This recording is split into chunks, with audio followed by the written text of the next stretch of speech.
इसी तरह आप जी ने इस भक्ति रूपी फसल को परिपक्व करने के लिए ये करना पड़ेगा दान धर्म। एक यज्ञ है धर्म की। अब धर्म जैसे आप यहाँ आते हो, यहाँ कोई रोटी खाने नहीं आता, कोई यहाँ परमात्मा के लिए आते हैं, अपने संकट के निवारण के लिए आते हैं, अपनी आत्मा के कल्याण के लिए आते हैं। तो यहाँ वो भक्त आते हैं। कौन भक्त? जो परमात्मा के घने लाडले होते हैं। ठीक है, बच्चा मेले में बाप की उंगली छुटा गया और कितने धक्के खाता फिर रहा इधर उधर, तो बाप को वो कितना प्यारा होता है जब वो वापस आ जा। माता पिता को कितना अच्छा लगता है जब वापस मिल जा, और कोई मिला दे उसका भी एहसान मानता है। तो आज हम सभी अपने पिता की उंगली छुटवा कर इस काल के मेले में बिछड़ गए, और हम रोते फिरते उस अपने पिता ने ढूंढ रहे हैं। वो पिता जब तक नहीं मिलेगा हमें संतोष नहीं हो सकता। चाहे दूसरे छोटा मोटा राहत हमें देकर रोना बंद करवा भी दियो, लेकिन वो माता पिता की कसक न्यारी रहे तो वह आज तक है हमारे। तो इस प्रकार जब आप यहाँ जो आ रहे हो वो बिछड़े हुए हो उस परम पिता के, जो 600 वर्ष पहले आया था। उस समय आप उंगली छुटा गए थे और अब तक भटक रहे उसको ढूंढते हुए। अब दया करी है दास के ऊपर, पहचान बताई है कि अपना पिता ये है, ये लक्षण है उसके। आप इस काल को पिता समझ रहे हो तो स्वार्थी है। तुम्हें होटल पे नौकर रखा हुआ है 2 रोटी के लिए, ये तुम्हारा पिता नहीं है, सुखी नहीं दे सकता होटल का मालिक। अगर वहाँ कोई नौकर है तो आप इस होटल के मालिक के नौकर हो, 2 रोटी के लिए मूर्ख बना रखा है तुम्हारे को, अपने स्वार्थ सिद्धि के लिए। तो अब ये ज्ञान आपको कराया गया है कि ये है आपका पिता, ये देगा आपको सारा सुख, आपकी संपत्ति का हिस्सा देगा, ठाठ से रहोगे, धनी है ये। आप एक कंगाल के नौकर थे इस काल के। तो अब जितने भी भक्त आत्मा यहाँ आ रहे हैं और जो इनको माध्यम बनता है अपने पिता का घर बताने के लिए, उसका भी एहसान परमात्मा उसको भी इतना ही क्रेडिट देता है। अब यहाँ तक बताया है परमेश्वर ने अपनी वाणी में कि एक जीव को उस काल के खेमे तय, काल के ग्रुप से निकाल कर और परमात्मा से जोड़ देगा, बता देगा रास्ता ठीक। उसको इतना पुण्य होगा जैसे करोड़ गायें हत्थे में कटती हुई बचा दी हो, इतना पुण्य मिलेगा उस प्राणी को जो यहाँ तक का रास्ता बता देता है। और यहाँ आ जाता उसका तो कहना है कि कितना फल मिलेगा। अब जैसे एक प्राणी यहाँ ना आता, फिर अगले जन्म में गधा बनेगा, कुत्ता बनेगा, बकरा बनेगा, मुर्गा बनेगा, कितनी दुर्गति होगी। और उसका वो कैर टलवा दिया उस प्यारी आत्मा ने, समझदार ने, और अपने पिता के घर छोड़ दिया। अब उसके वो सारे कैर टल गए और उसको क्रेडिट मिला। एक धनी का बेटा खोजा, बताने वाले को भी नाम दे देता है लाखों रुपए, ले भाई बेटी खोजा, गुम हो जाती है, बताने वाले को भी लाखों रुपए नाम देता है। तो ये क्रेडिट भगवान का इंटरनल है, बाहर दिखाई नहीं देता। परमात्मा के एक एक वचन पर विश्वास कीजिए और इस धर्म के मार्ग को आगे बढ़ाइए। अब यहाँ जो पुण्यात्मा आते हैं, परमात्मा के बच्चे आते हैं, विशेष प्यारे आत्माएं आती हैं, वैसे तो नहीं आते। बाकी और लोग गालियाँ देते हैं, वो ऐसा है, लूटता है, फलान करता है। ये तो यहाँ आने वाले को पता चलता हम लूटते हैं क्या करते हैं। दास तो एक कुर्ता पजामा भगत वैसे ही दे देते हैं भिखारी को, या कोई पैंट कमीज, इससे अतिरिक्त कुछ नहीं मेरे पास। जो भी आता है सारा भगवान के बच्चों के लिए, सारी व्यवस्था में, खाने में, मैटों के लिए, पंखों के लिए, सारी व्यवस्था आपके लिए। किक पैसा परमात्मा का एज इट इज यूज होता है, और इसलिए आप फल रहे हो। अगर इसमें से एक नया पैसा भी खराब कर दिया जाए, मालिक साथ नहीं देगा आपको भी। इसके लिए थोड़ा सा एक कथा सुनाता हूँ। एक नरसी नाम के भगत थे। पहले वो सेठ थे, माया में अंधे हो गए थे। परमात्मा ने रजा बख्शी उसके ऊपर, उसकी आंखें खोली। कोई पुत्र नहीं था, एक बेटी थी, उसका ब्याह कर दिया था। और संपत्ति इतनी थी, 56 करोड़ संपत्ति उसके पास थी। 56 करोड़ उस समय, आज तो मेरा ख्याल अरबों खरबों होगी वो। और कोई वारिस नहीं, और फिर भी इतना कंजूस। परमात्मा ने दया करी उसके साथ। एक लीला की वो लंबी कहानी है, लेकिन जो विषय आज है उस पर उतना ही सुनाऊंगा। उसको ऐसा झटका दिया कि उसके समझ में आ गई कि अब माया मेरी दुश्मन है। और माया इकट्ठी वैसे नहीं होती पुण्यात्माओं, अटपट करके जीव मनुष्य इकट्ठा करता है। उसको मालूम था ब्याज ले लेकर पता नहीं दुनिया को कितना धोखा देकर 2 के 20 बना के, अनपढ़ आदमी थे, ले गया 100 रुपये लिख दिए, 1000 पिता पर उतरे नहीं तब बेटे ने उतारने पड़े हुए। इस तरह वो करोड़ों संपत्ति बनाए बैठा था। परमात्मा ने उसको आंखें खोली, ज्ञान दिया, एक झटका दिया, उसने सारी भंडारा में लगा दी, दान कर दी सारी। और एक जंगल में झोपड़ी डाल कर बैठ गए पति पत्नी दोनों। परमात्मा ने ऐसा ज्ञान दिया, भजन कर माला फेर, इस माया के कुछ चपट रहा है, कल तेरी मृत्यु हो जाएगी, तेरे ये वारिस हैं चाचे ताऊआ के, ये बरतेंगे, तू गधा बनेगा, क्या फायदा इसका। तो कहने का भाव है उसका समझ में आ गई, सारे भंडारा करके और मालिक पे आश्रित होकर बैठ गया। अपने आत्माओं हमारा इतना दिल कमजोर हो चुका है कि हम वहां तक बुद्धि उठती नहीं ना, दिल डटता कि हम भगवान पर इतना विश्वास कर सके।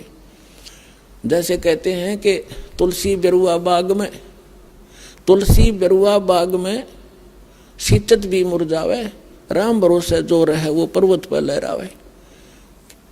बगीचे के अंदर बूटा लगा दिया, पौधा लगा दिया, सिंचाई करते करते खत्म हो जाता है, मुरझा जाता है। राम भरोसे पर्वत के ऊपर कोई संभालने वाला नहीं, कोई सिंचाई करनिया नहीं, कहते राम भरोसे जो रहे पर्वत पर लहरावे। तो हमारा इतनी बुद्धि उठती नहीं, लेकिन इसको उठाने का ये प्रोसीजर है। एक दिन ऐसी दृढ़ता होगी आपके अंदर, जो सर्वनाश होता दिखा आपने, आप दृढ़ रहना भगवान के ऊपर, फिर देखना ऐसा बादल टल जाएगा, दुख का कोई सोच भी नहीं सकते आप। अब नरसी ने क्या किया, झोपड़ी डाल कर बैठ गया। पहले उसकी हुंडी चला करती थी, हुंडी। हुंडी मीन जैसे आजकल बैंक है और बैंक में ड्राफ्ट बनाया जाता है, उतने पैसे जमा करा दो, उनको आप लिख कर दे देगा बैंक की तरफ से कि ये 10 लाख रुपए का ड्राफ्ट दे दिया। आप किसी भी शहर में जाओगे, उस बैंक से आप वो पैसा वहाँ ले लोगे। रास्ते में वो एक कागज आपके पास होगा, कोई चोर उचक्का उसको ले नहीं सकता, पैसे को आपसे छीन भी लेगा, आप तुरंत कार्रवाई कर दोगे, वो कैंसिल हो जाएगा। तो इस प्रकार पहले हुंडी बनाई जाती थी। और हुंडी बनाने के लिए राजा लोग अपने शहर के धनी व्यक्तियों को ऑथराइज कर देता था कि ये सेठ इन शहरों में ये हुंडी बनाने के अधिकारी हैं, इनकी इतनी संपत्ति भी है, इतने अमाउंट तक की वो बना सकते हैं, जैसे 10 लाख की या 20 लाख तक बना सकते हैं, या जैसा उनको बता रखा था। तो उनकी वो हुंडी बनाता था पहले, इतना धनी व्यक्ति था। कौन? नरसी मेहता। 4 महात्मा थे, साधु भक्त। उन्होंने द्वारका जाना था भगवान के तीर्थ स्थल पर। 500 रुपये ले रहे थे वह चांदी के। उन्होंने सोचा चांदी के 500 रुपये लेकर जाएंगे, रास्ते में कोई छीन लेगा, हुंडी बनवा लेते हैं। और हुंडी वालों की लिस्ट सब शहरों में सबके पास होती थी। सब जो भी हुंडी लेने देने वाले सेठ थे, और उनके साइन और उनकी कोड वर्ड भी उनको पता होता था। तो उन्होंने सोचा चल हुंडी बनवा लेते हैं। उनको पता था कि यहाँ एक नरसी नाम का कोई सेठ है, वो हुंडी बनाता है। उस समय वो सेठ निर्धन हो चुका था, लेकिन राम नाम का धनी हो गया था। कबीरा सब जग निर्धना और धनवंता ना को, धनवंता सो जानिए। जिस पर राम नाम धन व नकली संपत्ति तो यही रह जानी थी, असली धन मिला नरसी को। जंगल में बैठ गया झोपड़ी डाल के। अब वो नगर में गए, उन्होंने पूछा भक्तों ने कि भाई हमने हुंडी बनवानी है, या हुंडी कौन बनाता है? हमने सुना नरसी सेठ बनाता, उस नरसी का घर कहाँ है? तो उन्होंने, गांव वालों ने तो मजाक पा गया था, नाश कर दिया।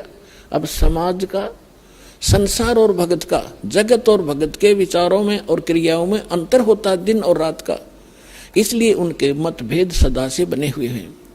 तो वो लोग कहने लगे कि अच्छा नरसी, अरे नरसी तो भाई बहुत बड़ा सेठ है भाई, बिल्कुल वो तो, लेकिन आजकल नखरे करता है वो। महात्मा बोले भाई क्या नखरे करता है? पहले तो नाटेगा और ज्यादा दबाव देगे जो बनाओगा वो आजकल। बोले भाई है कहाँ? वो भाई सेठ है, लेकिन आजकल भगत बन रहा है, बाहर जंगल में बैठता, वहीं हुंडी हांडी बनाता है। अब उन्होंने सारी पक्की जचा दी, भाई ठीक है। वो जाकर कहे भाई नरसिंह जी कहाँ है? कि ये रहा भाई नरसिंह जी, आ जाओ। आओ महात्माओं बैठो। आगे वो 500 रुपये रख दिए। अगले सेठ जी हमारी ड्राफ्ट बना दे। अब उसने नरसिंह ने कहा कि महात्मा जी मेरी हुंडी कैंसिल हो ली है, मैं सेठ नहीं रहा, मैं कंगाल हो गया, आपने दिखता नहीं मैं यहाँ बैठे हूँ जंगल में। उन पक्की जचगी। वो जो कहे थे गांव वाले सारी साची अब आएगा, ये तो नरा निकम्मा है। वो लाग गया कहने, उनको संत थे गुस्सा हो गए कि सचमुच वो साची कहे थे गांव वाले, तू नखरे करता आजकल और भक्तों के साथ तू मजाक करता है, तुझे पता नहीं भगवान तुझे श्राप दे देगा, न्यू कर देगा। अब उसने समझ गया उनकी भाषा से नरसिंह कि ये तो हमारे साथिया ने चंगरा रखे हैं और जितनी कहूँगा उल्टे पड़ेंगे ये। और कुछ है भाई महात्मा है, साधक है, कुछ उठ पटाक मेरे ऊपर श्राप दे देंगे तो भारी पड़ जाएगा। तो उसने सोचा भाई इनका पीछा भी छुटवाना है, एक कागज मंगवा लिया कि महात्मा जी कागज ले आओ। वो कागज ले आए। उसने लिख दिया सांवल सा, क्योंकि वो कृष्ण का पुजारी था, श्री कृष्ण जी का पुजारी था, सांवरिया भगवान का। उसने लिख दिया सांवल सेठ, सांवरिया सेठ यानी श्री कृष्ण, और आपके दास के पास आपकी 500 रुपए की धरोहर रखी है और आप इन महात्माओं को 500 रुपए द्वारका में दे दियो। अब वो तो लेकर कागज चले गए। पीछे से क्या किया उस सेठ ने, उस 500 रुपए की चांदी के 500 रुपए का खाद्य सामग्री मंगा ली भोजन भंडारे की और भंडारा कर दिया परमात्मा के निमित्त, सारा खिला दिया। अब उन महात्माओं ने जाके वहां द्वारका में पता किया कि भाई एक सांवरिया नाम का कोई सेठ है, उससे हमने हुंडी कैश करानी है। अब आम व्यक्ति ने बता दिया कि इससे पूछ लो, ये सेठ है जिसकी हुंडी चलती है। सामने गए उसके पास, उसने वो कागज देखा। तब उस सेठ ने, द्वारका के सेठ ने कहा कि ये तो फेल हो रहा है, रिजेक्टेड हो गया, ये तो गवर्नमेंट की तरफ से तो कंगाल है, इसकी हुंडी नहीं चलती। महात्मा तुम तो ठग लिए उसने। इब वो महात्मा का गला नहीं उतरा कि वो तो साफ आदमी था, पहले नाट्य भी था, वे मैं बना नहीं सकता, और फिर बना दी। तो यह कहानी क्या है, उन्होंने सोची ये उससे ईर्षा करता होगा। दूसरा पूछा, तीसरा पूछा, जहां भी 5-7 की हुंडी चलती थी, सभी ने ये कहा कि तुम तो ठग लिए महात्मा, इसके नाम पर 54 नहीं मिला तुम्हें, कितना घूम लो।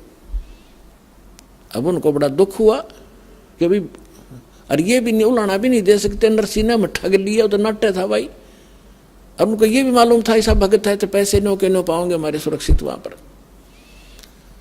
इसलिए वो बोले भाई देखो कुछ खावा पीवा हो, ये बात फलाने पड़ेंगे भक्ता का किसी का आगे, और बड़ी गलत बढ़िया। तो वो बैठ के एक तरफ जाकर अपना विचार विमर्श कर रहे थे। तब नरसिंह परमात्मा की दया से भक्तों की कुछ दृष्टि काम करने लग जाती है। नरसिंह जी ने देखा कि परमात्मा आए कि नहीं उनको देने के लिए, हुंडी कैश करी कि नहीं भगवान ने। उसने देखा महात्मा तो पश्चाताप कर रहे हैं, हुंडी मिली नहीं, उस कागज को साथ लिए बैठे हैं। तब उसने अपनी पत्नी से कहा, धर्मपत्नी से नरसिंह ने, कि जो सामान लाए थे हम 500 रुपये जो साधु दे गए थे, उसमें से कोई सामान बचा तो नहीं है। तो उसकी पत्नी ने बताया कि थोड़ा सा आटा बच रहा है, जो रोटी बनाने के लिए मैं प्रयोग करूँ थी, सूखा आटा, पलोथन बोला हमारे यहाँ, पलोथन। तो उसके नरसिंह ने कहा कि आप इसकी रोटी बनाओ पानी के हाथ लगा लगा के। उसने उसके बचे हुए आटे की 4 रोटी बनी। अब 4 रोटी बनाकर थाली बाहर निकला था, को साधु संत मिल जा रहा चलता, उसने खिला दूं। इतने में परमात्मा पहुंच गए एक साधु रूप बना के। और नरसिंह घर झोपड़ी से बाहर निकला, सामने महात्मा खड़े थे। नरसिंह ने कहा महात्मा जी भोजन खा लो, अगला भाई भूख लाग रही है।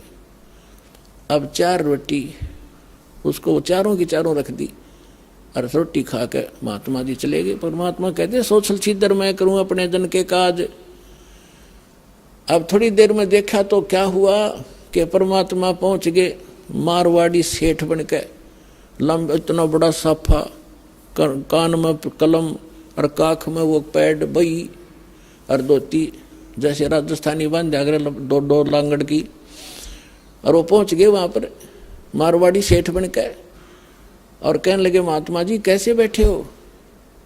उन्होंने देखा भाई वो में सेठ दिखाई दे, इसने भी दिखा दी कागज। कहने लगे महाराज जी के बताओ सेठ जी, हमारे गल तो बूंदी बन गई, बहुत बुरा हो गया, हम ऐसे ऐसे वहाँ से आए हैं।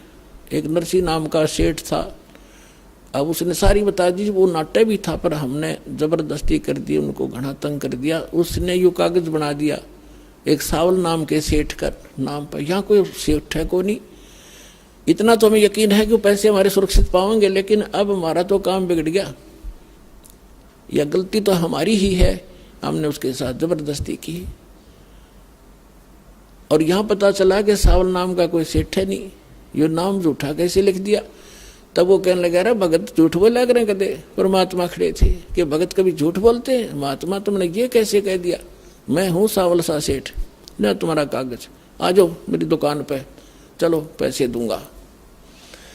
अब वो चौराहे पे लाकर खड़ा कर लिया उस बाजार में, द्वारका के मेन बाजार में, चारों महात्मा, और कहा चद्दर बिछाओ यहाँ। वो चौराहे पर चद्दर बिछवाई भगवान ने, वो समर्थ परमात्मा ने। देखो पुण्यात्माओं, इब तो इस तत्व ज्ञान से आपकी आंखें कति रोशनी होगी आपके अंदर। हमारा मोतिया में ज्ञान का हमारा हट गया।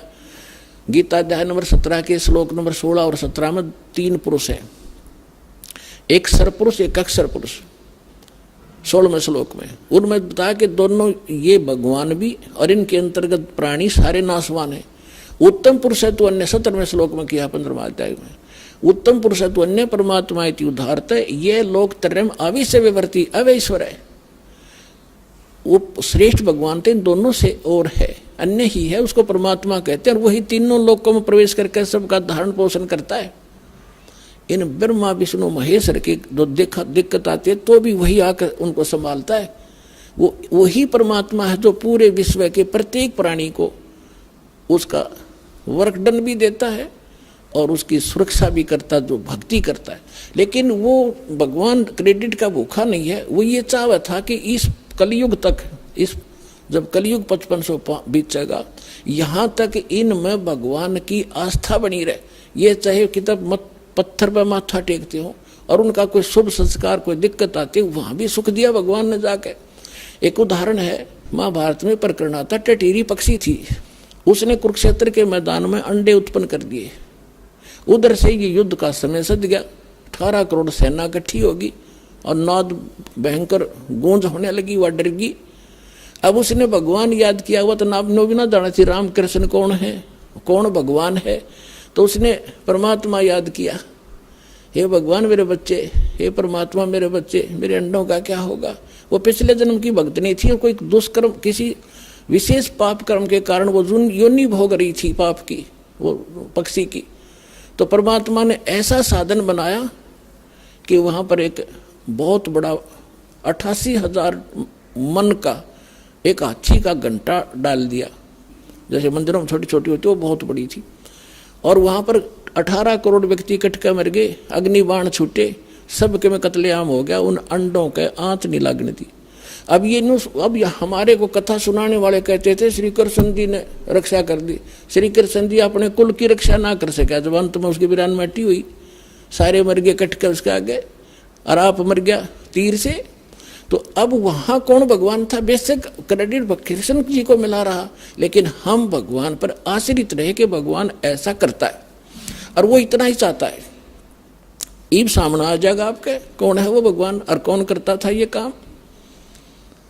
अब जैसे हमारे ऊपर कितने सुख हुए, हम जब दास पहले रामकृष्ण हनुमान जी का पुजारी था, सुख हुए और ये सोचा करते हनुमान जी दे रहे हैं, श्याम जी बाबा दे रहे हैं या कृष्ण जी दे रहे, जो भी भगवान दिख जाता उस सन कह देते यही हमें सुख दे रहे। अब पता चला वो तो हमारा पूर्व संस्कार फल रहा था और एक्स्ट्रा एड तो ईव मिलने लगी जब भगवान से मिले हम सीधे। तो उस समय नरसिंह जी तो उनको कृष्ण जी के नाम लिख रहा था, और तीनों लोगों में प्रवेश करके सबका धारण पोषण वही करता है। तो पहुंच गए कबीर भगवान वहां पर एक सांवरिया नाम के सेठ बन के, और वह पल्ला बिछा दिया और चांदी के रुपये नए नए जैसे ताजे बन के आए 500 और नोट ले भाई महात्मा जी गिनो 1 2, जब वो 5-7 पड़ गए फिर वो बाजन लगे एक दूसरे को कट्टा कट। सारे आसपास के लोग इकट्ठे हो गए, क्या हो गया देखो चारों तरफ खड़े होकर, क्या है? परमात्मा कहते हैं भाई तुम नो कह रहे थे सांवड़ सेठ को, ना मैं हूं सांवड़ सेठ भाई, और इन भक्तों की हुंडी में देने के लिए आया हूं। 500 रुपये गिन के और अंतर ध्यान हो गए।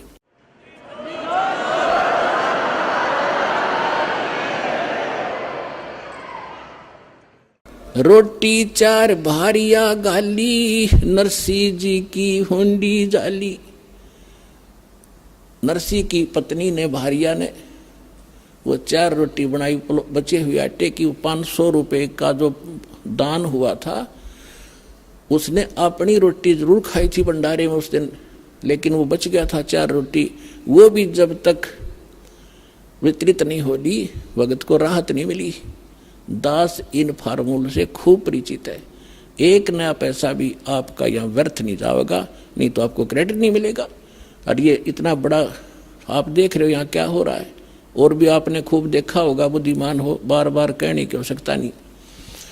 तो यहाँ जो दान आप करते हो ये शास्त्र अनुकूल साधना है। गुरु बिन माला फेरते, गुरु बिन देते दान, गुरु बिन दोनों निष्फल हैं, चाहे पूछो वेद पुराण। अब गीता जी में प्रमाण है कि कुपात्र को दिया हुआ दान व्यर्थ है, सुपात्र को दिया हुआ दान फला करता है। अब एक थोड़ा सा प्रकरण इसी संबंध में आपको और सुनाना पड़ेगा। जैसे हम सुना करते थे कि द्रौपदी का चीर बढ़ा दिया किसने? श्री कृष्ण जी ने। अपने आत्माओं परमात्मा के विधान से परिचित होने के बाद आप बुद्धिमान हो, कंप्यूटर तक बना लिया आपने, इंटरनेट छोड़ दिए ऊपर। अब इस ज्ञान को समझने में घनी देर नहीं लगेगी आपको। अभी तक हमें कोई सिर पैरे का पता नहीं था, कहाँ से शुरू करें, कौन सी थ्योरी को सत्य माने जिसके आधार से हम प्रैक्टिकल करें। हमारी थ्योरी कुछ बताई जाती थी और प्रैक्टिकल कुछ करवाते थे हमारे से। तो इसलिए थ्योरी भी वही हो, सिद्धांत भी वही हो, और प्रैक्टिकल करने वाला भी ठीक हो, तो वही होगा जो वह थ्योरी लिख बता रही है। तो श्री कृष्ण जी एक धार्मिक व्यक्ति थे, पांडव के और यादव के वो धार्मिक गुरु भी थे, मार्गदर्शन करने वाले, जिस कारण से द्रौपदी श्री कृष्ण जी की शिष्या थी। और उससे पहले वो जब कुंवारी थी राजा द्रौपद के घर पे, तो उसके पिताजी ने एक लेडीज घाट बना रखा था गंगा के किनारे। सभी वो लड़कियां द्रौपदी के साथ, आसपास की उसकी नौकरानी भी और भी गांव की सहेली उसकी हम उम्र द्रौपदी के साथ स्नान करने के लिए उस लेडीज घाट पर जाया करते थे। धार्मिक व्यक्ति पहले हुआ ही करते थे टोटली। तो वहाँ बैठकर कुछ देर वो भक्ति भी किया करते थे, साधना भी करते थे। अब सुबह सुबह स्नान करके गंगा में कुछ देर भगवान की वहाँ ध्यान चिंतन भी किया करती थी। अब पुण्यात्माओं, परमात्मा को हमारे आने वाले भविष्य के दुखों का भी पता है, और जो उनकी पुण्यात्मा परमात्मा की कभी किसी जन्म में, किसी युग में और परमेश्वर कबीर जी के साथ रही है, उनके विषय बताता है कि जो जन मेरी शरण है ताका हूं मैं दास, और गैल गैल ला गया फिरूं जब तक धरती आकाश। अब द्रौपदी किसी जन्म में परमात्मा की भक्तनी रही थी, लेकिन फिर हम विचलित हो जाते हैं, छोड़ जाते हैं, भगवान को भूल जाते हैं। सुख पाकर हम काल के उसी ग्रुप में चले जाते हैं, इन बकवादों में स्टार्ट हो जाते हैं जो भगवान को पसंद नहीं। ऐसा ही द्रौपदी के साथ बना हुआ था। अब परमात्मा को पता है कि मेरा भक्त, जैसे नरसिंह जी जैसे महापुरुष भी तो उसके बच्चे थे, कभी किसी जन्म में साथ रहे थे, तो भगवान की आस्था थी उनमें। तो ऐसे ही आप हो तो उसके आपके लिए ना जाने क्या कुछ कर देगा भगवान। आप में आस्था भगवान की बनाए रखने के लिए परमात्मा चाहते रहे अभी तक इस समय के आने से पहले कि इनमें भगवान की आस्था बनी रहे, और विशेषकर जो कभी उनकी शरण में आ चुके हैं। जैसे आज से 600 वर्ष पहले परमेश्वर 120 वर्ष रहे थे, सन 1398 से 1518 तक एक लीला करके गए थे, सहस्री आए थे, सहस्री चले गए थे। तो उस दौरान यहाँ 64 लाख शेष हुए थे इंडिया में, और उसमें इंडिया था, अफगानिस्तान, बलोचिस्तान, पूर्वी और पश्चिमी पाकिस्तान, इराक, ईरान, गढ़ गजनीव तक, ये सारा भारत था। और इसमें 4 करोड़ आबादी नहीं होगी, 600 वर्ष पहले इतिहास देख लियो पिछला। और उसमें 64 लाख शेष हो गए थे उस कबीर दुलाए के, कबीर धाणक के, गरीब आदमी के। गरीब आदमी तो वो भी बात ना करे, धाणक दुलाए तो 600 वर्ष पहले ऐसी हे जाति मानी जाती थी, और वो समर्थ थे, अपनी समर्थता जहाँ भी हजारों जगह प्रकट होकर परमात्मा ज्ञान सुनाया करते थे, जगह जगह एक तारा लेकर गाया करते थे। हमारे लिए भटक रहे हो परमात्मा कहते, मैं रोवे तो सृष्टि को है, सृष्टि रोवे मोहे, और गरीबदास इस योग को समझ नहीं सकता कोई। गोता मारूं स्वर्ग में जा बैठूं पाताल, गरीबदास ढूंढता फिर अपने हीरे मोती लाल। वो परमात्मा हमारे लिए भटक रहे थे, जगह जगह जाकर प्रकट हो जाते थे। आजकल तो एक टीवी चलता, लाखों जगह करोड़ों जगह देख लो। अब ये तरीका दिया जाता है ना अपने बच्चों तक संदेश पहुंचाने का, ये गॉड गिवन है सारा इंस्ट्रूमेंट ना, पहले यही थे ये मनुष्य। आप देख लो पिछला इतिहास, देखो ढंग से को गाड़ी बनानी आई होता है, एक रथ के अंदर 6 खेचर जोड़ के घसीटे अंडा करते थे, जब भी तो मनुष्य थे वो। तो अब भगवान ने किया, पहले परमात्मा ने किया था। तो 64 लाख से सोए थे दाता के, जो भी परमात्मा वहां रहा करते थे, आशीर्वाद से लाभ, उनके मंत्र प्रथम मंत्र देते थे ओनली उस टाइम, ये 2 मंत्र डिस्क्लोज नहीं किया था दाता ने, और इनसे बहुत लाभ होता रहा। आप यहाँ तक आस्था भी बनी रही, आपके संसारिक सुख भी आपको प्राप्त होते रहे, जिस कारण से आपकी भगवान में श्रद्धा बनी रही। तो आज आपको जो परमात्मा लाए हैं वो वही क्रियाएं करके यहाँ पहुँचाया आपको।